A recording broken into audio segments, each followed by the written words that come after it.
Hi. Welcome to Professor Nikhil Gulati's YouTube channel. For learning 5 day-to-day vocabularies regularly with its meaning and an example, you are requested to subscribe the channel for regular free updates. So, let's get started. The first word is loud. This word is an adjective which means if a sound is loud, it is strong and very easy to hear. The man's voice was so loud that we all could hear him. Second word is nervous. This word is an adjective, which means when a person is nervous, they think something bad will happen.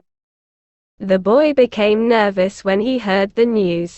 Third word is noise, which means this word is a noun. A noise is an unpleasant sound.